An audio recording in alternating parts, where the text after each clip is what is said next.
Hey there, John Morris here, johnmorrisonline.com, and welcome to another episode of The John Morris Show. In this episode, I'm going to be answering another question that I received over on Quora.com. And the question is, what are the different ways to get freelance web development work online other than typical freelance websites like Elance and oDesk? So I think this is a pretty good question because there are a number of ways that you can get freelance work outside of the freelancing site, so I want to cover those. Now, before I dive into my answer to this question, I wanted to ask a favor of you. I am currently in the process of creating a course on sites like Elance and oDesk and freelancing on those sites and what I've done in order to be successful on those sites. And so I have all the content generally laid out, but I'd also like to get some input from you and know what kind of questions that you would like answered, or what kind of questions you have and things that you would like to learn. So I've created a survey for you to fill out over at johnmorrisonline.com/elance. That's ELANCE. So if you could head over there and fill out that survey and let me know what are the biggest things that you think should be included in the course that I'm creating. And I'll take a look at those and definitely look to add those into the course. So again, that's johnmorrisonline.com/elance. And head on over there and take that survey and help me build this course. All right. I should also mention that I recently released two of my courses over on BitTorrent. It is the Responsive Web Design 101 and the PHP and MySQL 101 courses. So if you're interested in those topics, you can find the links to those over at johnmorrisonline.com/training, as well as all my other courses. All right, so let's go ahead and dive into this question. So what are the different ways to get freelance web development work other than typical freelance websites like Elance and oDesk? So the first big one, and really probably the main one that you're going to focus on, is through your own website. And these days I get the majority of, well, frankly, I get all of my work through my own website anymore. I was on Elance and oDesk for a while. I leveraged what I was doing on there to help me build a following and to help me kind of build up some of the components that I needed to run my business from my own website. And then as I started getting more and more work through my own website, I haven't been on the freelance sites for a long time now, simply because I don't need to, and it's frankly it's a lot more difficult to use those sites than it is, or to get clients on those sites than it is on your own website once you have some components in place. Now you have to forgive me because I'm in the middle of creating this course, and the course is all about leveraging Elance and oDesk to help you build your business. So that's what my mind is really focused on, is how you can leverage those sites to help you build up your website. But again, your website is probably the biggest one, and once you have some certain things in place and you have a certain following, it's a lot easier to just use your own websites to get clients, because when someone shows up on your own website, you have their undivided attention. You're not competing with 20 or 30 other developers like you are on a freelance site. It's just you, and if you get it right, they're going to hire you. So there's a couple of things, there's a couple pieces that go into doing this. So the first one, and the one that I harp on over and over and over again, is creating content. And you've probably heard me talk about my YouTube channel. I over 110 videos now on YouTube, over 1.2 million views. I have over 11,000 subscribers, over 57,000 views per month. And this is all centered around what is really something that's pretty obscure, which is coding and web design and freelancing tutorials. Now, this isn't a series of viral videos that, everybody is going to be interested in. It's really a small percentage of people that'd be interested in this kind of thing, and yet have built a pretty significant following doing that. And that's because I generate a lot of content. And that content is what helps me to reach people. It's what helps them get to know me, build trust with me, get them to like me. And ultimately, at some point when they need to hire somebody, then they come to me to hire me to build what it is that they need, because they simply trust me more than they do anybody else. So creating content is huge. Creating content on existing networks like YouTube, LinkedIn, Quora, Medium, answering questions on sites like Stack Overflow or WordPress Exchange. Those are all powerful things that you can do to build up a following and create content that builds trust and gets people to come to your website pretty much already knowing that they're going to hire you. Now, as a part of that, of course, I mentioned you want to build a following. You also want to build a lead list. And so if you go to my website, you'll see all over the place, maybe it's even annoying to you, but all over my website, you'll see an offer to get on my email list. That's there for a reason. That's absolutely significant. And something that I suggest you absolutely do is have a lead list. Once you start building that lead list, then it's a list that you can make offers to over and over and over again. And that's where a majority of the work and the business that you get will ultimately come from. I've built my email list now to over 15,000 subscribers. So you can imagine what would happen if I were to send out an email to that list and say I'm open to be hired. Now, I don't do that because I already have enough business, enough work as it is. So I don't actually need to do that. But if I ever needed to, I could very quickly get all the work I could handle just by doing that. All right, so build a lead list and then make offers to that list. And as a result of that, you'll get plenty of clients to the point where you're like me, where you don't actually make those offers to your lead list anymore because you have too much work. All right, so your own website is probably the biggest way that you can do it. Create content, build a following, build a lead list, and then make offers to that list. It's really that simple. The next method then would be what I call direct online. So contacting people directly or potential clients directly online. And so this would be essentially researching some different sites that you think could maybe benefit from your web development work, and then contacting them directly via email and asking them if you can help them out. Now, there's a couple key things if you're going to do this. One, you really need to research the site. So you need to know who it is that you're contacting.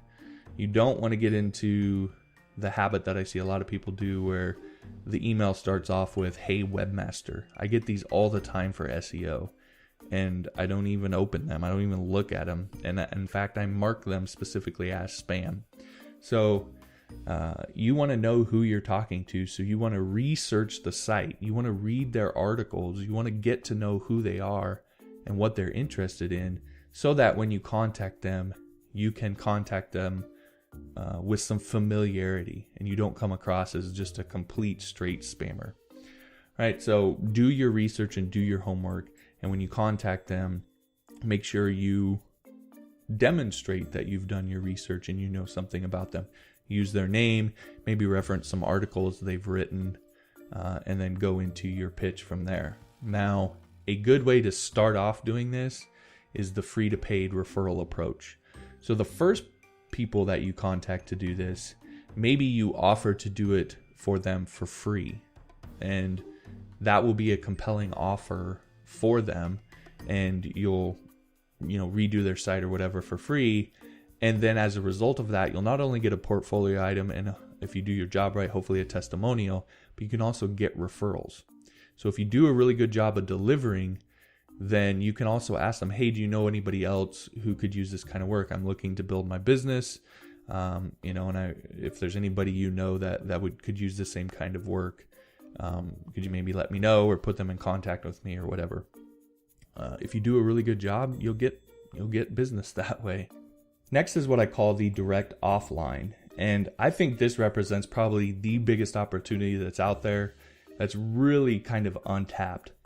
I know where I live that the web design agencies around here that serve the local market are not nearly as competitive or talented as what I see happening in the online space for primarily online businesses. And so I think there's a huge opportunity for web designers and developers to tap into their own local market.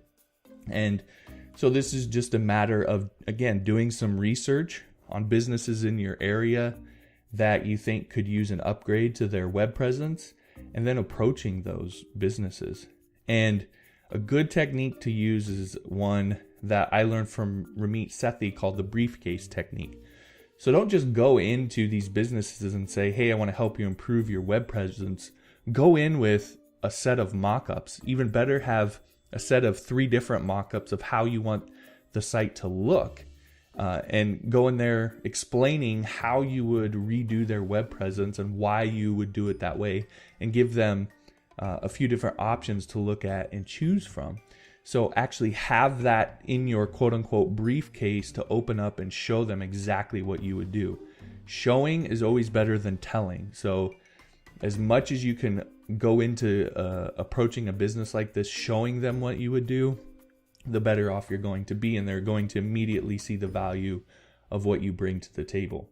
Now, in that regard, I think mobile is an even bigger opportunity. You could probably go in your local area right now and find, at the very least, 10 businesses that have websites that aren't responsive. And you can make a very compelling case to them why their website should be responsive and why it should be mobile friendly. You can, and as a matter of fact, you could take your phone with you to that meeting, bring their website up on your phone or your tablet, and show them how it looks, and show them the terrible experience they're giving to mobile customers. And then you can show them the numbers of how many people use mobile versus other devices and so forth, and how it's continuing to grow. And then probably even talk to them logically and say, when's the last time you actually opened up a website on a computer? Or do you do basically all of your viewing on your mobile device? Right? You could make a very compelling pitch around mobile, and there's probably tons of businesses in your area that need their sites upgraded for mobile. So I think that is a huge opportunity. Following on from that, niche offerings in this regard, I think, go even further. So instead of approaching a restaurant, a real estate agent, and a mechanic, why not approach the mechanic, show them, again, bring them a briefcase full of options, and build that first ones for free, and then use that, leverage that work that you do as a tool to help you get business from other mechanics, and show them what you did for this mechanic, and actually create a design that is made specifically for mechanic shops. And you are essentially building the same thing over and over again, but you're just changing it out for the different mechanics that you help. And so you go down deep in a niche, and you build a portfolio, and you become in your area, you become the mechanic website guy or girl. And then once you've kind of tapped out that, go deep with another niche like restaurants. I think restaurants are a huge opportunity. It's really usually only the chains that have their mobile kind of down. If you check most other restaurants that aren't a part of a big chain, their online presence is usually pretty terrible. And so, especially with restaurants, when you start talking about menus and online ordering and so forth, at the very least, creating a easy to use menu for customers will be something that has a big appeal to restaurants.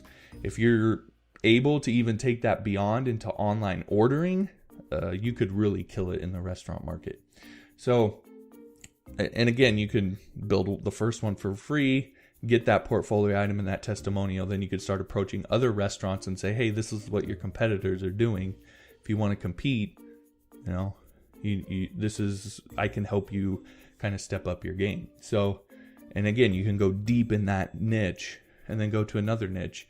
And very quickly you're going to get a lot of business, build up your portfolio, get a lot of referrals, get a lot of testimonials.